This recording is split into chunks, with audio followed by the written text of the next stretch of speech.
Good day and welcome to another episode of Drew's Book Reviews. Today we are continuing on with my Wheel of Time book reviews, today with The Fires of Heaven. This is book 5 in the Wheel of Time series by Robert Jordan. So if you are interested to hear what I have to say about The Fires of Heaven, stay tuned. This is coming right up.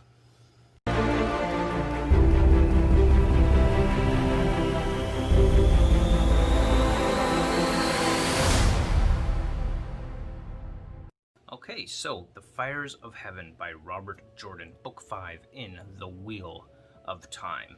So this is getting more towards the middle of the whole Wheel of Time epic. Keeping in mind, of course, this is a 14-book massive series.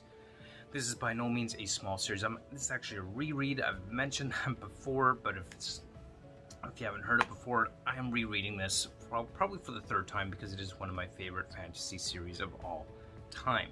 Now, the thing with the Wheel of Time is which many Wheel of Time fans have recognized and acknowledged, and is commonly referred to as the slump in the middle of the series. And we're really kind of getting to that point where things have really slowed down as far as the storytelling and the progression go, but there's definitely still some really good and interesting events that happen in this particular book.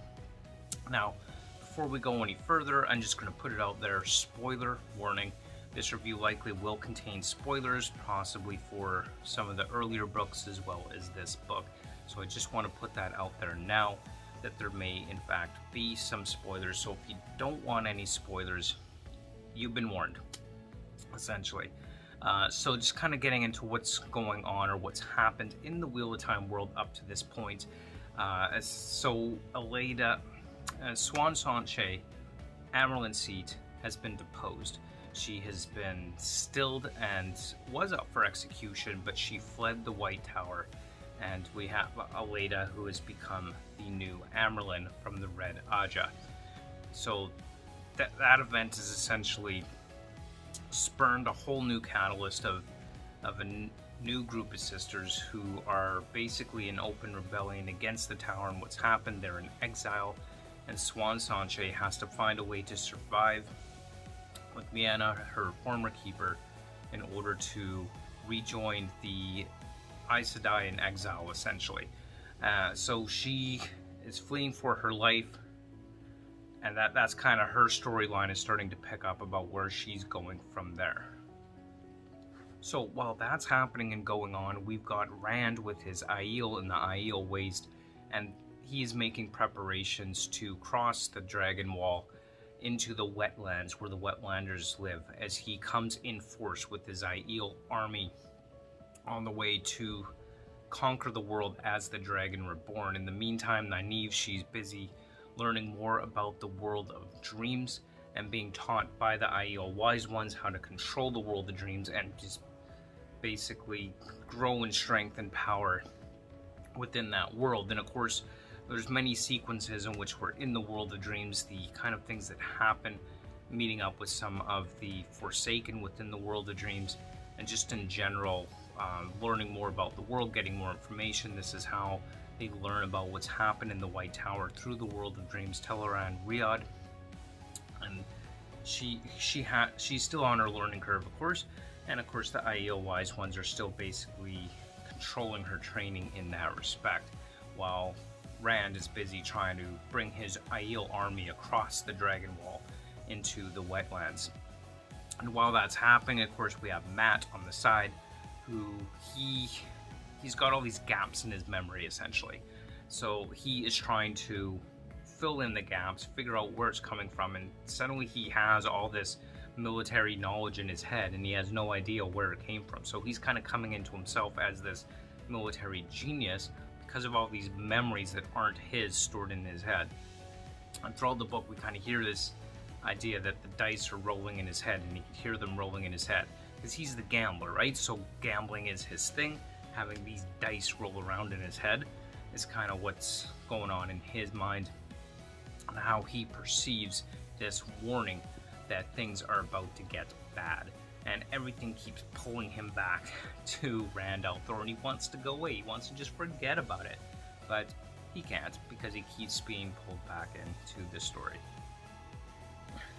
And of course, while Rand is trying to unite the Aiel and the world to face the Dark One of the Great Last Battle, he's got to deal with this Aiel civil war, where Rand is the Dragon Reborn, he is the Kara Karn, he is the Chief of Chiefs, but we have this one character, Couladin, and his sept that basically, or his clan, that rejects Rand as the Dragon Reborn. So he's basically had to go to civil war with Couladin and his clan in order to unite the Aiel. So he's both uniting them but also breaking them with this split and division within the Aiel. That is a problem for him, and he is trying really hard to manage all this. And of course, while he's doing that, he's still got people like Moiraine trying to manipulate him and control him right to the very end in their own subtle ways as well. So of course, Rand does not like being controlled, but he's definitely coming into his power as the Dragon Reborn. He's getting better control of his power with his Forsaken teacher Asmodean, which of course he has to keep as a secret, lest people find out about it, because that would just be an issue, that would just be a problem. But Rand has no choice. He needs someone to teach him how to use the power, and the Aes Sedai cannot, because they cannot access or use the male half of the true source, saidin. So Rand's kind of put into a position where he has to have this. So all that's playing out with that. Now for some of the things going on in the book, some notable things is our character Perrin Abaira is not present. Neither is Loial or Faile. None of them are present within this book. Their storyline is non-existent. They are nowhere to be found. Which, well, I love Perrin. I would have loved to see some, and honestly, I kind of felt like a lot of this stuff and progress within the book, if we'd taken out a lot of those parts and put a little bit in of what Perrin was up to, that would have been awesome. But then again, this book's been out for years, so who am I to really say that? But, you know, kind of speaks to the idea that this is a bit of a slowdown. Like, there was a lot, it's a big book, it's 900 plus pages, and this book had points where things just really slowed down. There wasn't a lot of progress in story development. Robert Jordan definitely has a reputation for being someone who likes to be descriptive. So he spends a lot of time describing a lot in a lot of detail. And this book is kind of like a slow moving, slow pace, drags on a bit with these moments of high action and adventures. So there's some really awesome points in the book where we get some really awesome battles going on. Nynaeve's final battle. Sorry, not Nynaeve. Moiraine's final battle against one of the Forsaken is kind of a pivotal moment in this story, where she is battling the Forsaken Lanfear, and that's kind of one of those pivotal moments that comes up in this book, along with the clash between Couladin and his clan's army and the rest of the Aiel. So it's kind of interspersed with these battles that go on, moments of high tension, high action, high adventure, with a very calm, slow-paced, moving story. So these are the ones that kind of can be a bit difficult to get through, admittedly. But overall, like, it's still a good book. It's still a good story. I gotta tell you, some of the character development in here is really, really good. And this book seems to focus a lot on the character development rather than moving the story forward. So definitely more of that going on, which, I mean, I love character-driven stories. Plot-driven stories are okay too, but I love character-driven stories, getting in their heads, understanding what they're thinking, why they're thinking. I enjoyed Mat's development in this, in terms of his development into a general who is, you know, trying to do what's right and keeps getting drawn back. But of course, like Perrin, Mat does not want to be a lord of any kind. He doesn't want to be a general. But, you know, the wheel weaves as the wheel wills, so it kind of brought him into this point where he's forced into it. But I gotta tell you one thing, Nynaeve, that girl needs to chill, seriously. She's constantly yanking on her braid and constantly angry, but the thing is, she's blocked herself from accessing the One Power and can only do so when she's angry. So she's constantly in this state of anger and crankiness. And it's like, seriously, girl, you need to chill. And it's just a bit much and over the top sometimes. But, you know, she's a good, interesting character nonetheless.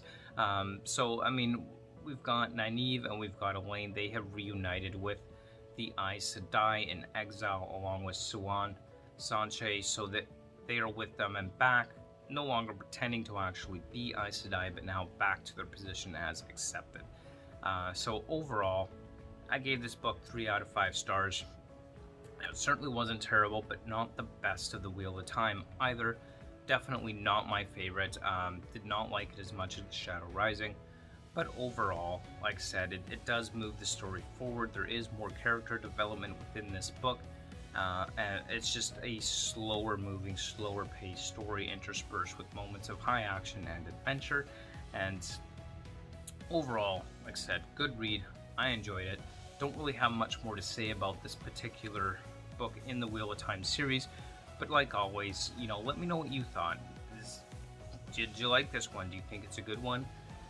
And, you know, let me know what you think, because I'm always interested to hear your comments on that. This is a bit of a shorter Wheel of Time review today, but hey, that's okay. Anyway, don't forget to like, comment, and subscribe. And until next time, we'll see you on the next episode of Drew's Book Reviews. Until then, keep on reading. Bye!